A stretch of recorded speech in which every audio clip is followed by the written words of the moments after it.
اور ظاہر ہے کہ یہ ذمہ داری حکومت کی بھی ہے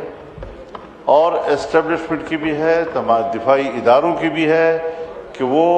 عوام کے ان نمائندوں کو، اس پارلیمنٹ کو بتائیں۔ اگر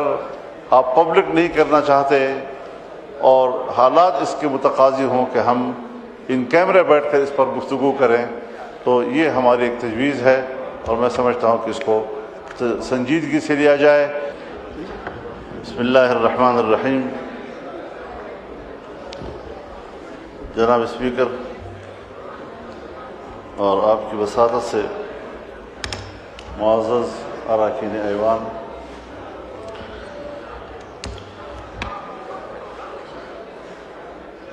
کل پارلیمنٹ کے مشترکہ اجلاس سے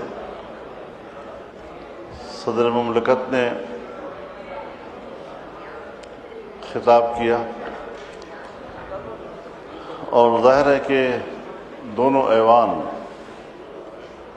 اب مزید اس پر بحث کریں گے اور اپنی اپنی آراء پیش کریں گے، اتفاق بھی ہوگا، اختلاف بھی ہوگا، لیکن بین الاقوامی جو منظرنامہ ہے اس وقت، پاک افغان صورتحال، امریکہ اسرائیل اور ایران کی صورتحال،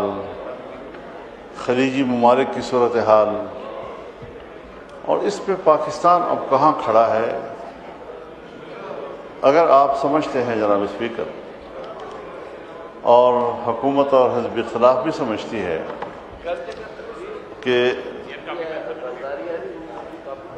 یہاں پر بہت گہری اور انتہائی سنجیدہ قسم کی سیکورٹی صورتحال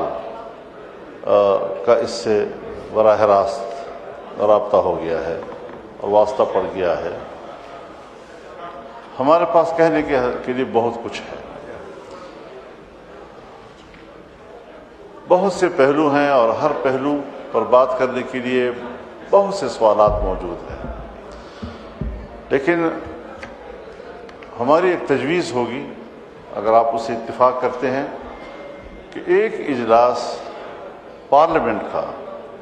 ان کیمرہ ہو جائے اور اس میں ہمیں بڑی وضاحت کے ساتھ بتایا جائے کہ پاکستان کی اسٹریٹجک پوزیشن کیا ہے، اس عالمی سینیریو میں پاکستان کہاں کھڑا ہے، عالمی برادری کے لیے ہمارا پیغام کیا ہے، ہمارا کردار کیا ہے، اور ظاہر ہے کہ یہ ذمہ داری حکومت کی بھی ہے اور اسٹیبلشمنٹ کی بھی ہے، تمام دفاعی اداروں کی بھی ہے کہ وہ عوام کے ان نمائندوں کو، اس پارلیمنٹ کو بتائیں۔ اگر آپ پبلک نہیں کرنا چاہتے اور حالات اس کے متقاضی ہوں کہ ہم ان کیمرے بیٹھ کر اس پر گفتگو کریں، تو یہ ہماری ایک تجویز ہے اور میں سمجھتا ہوں کہ اس کو سنجیدگی سے لیا جائے، چاہے آپ یہاں تک سٹیپ بائی سٹیپ پہنچیں، آپ فوراً فیصلہ کریں، یہ پھر ایوان پر چھوڑ دیں، ایوان کا جو سینس بنے گا وہ انشاءاللہ ہماری بہتر رہنمائی کریں گے۔ بہت شکریہ۔ شکریہ۔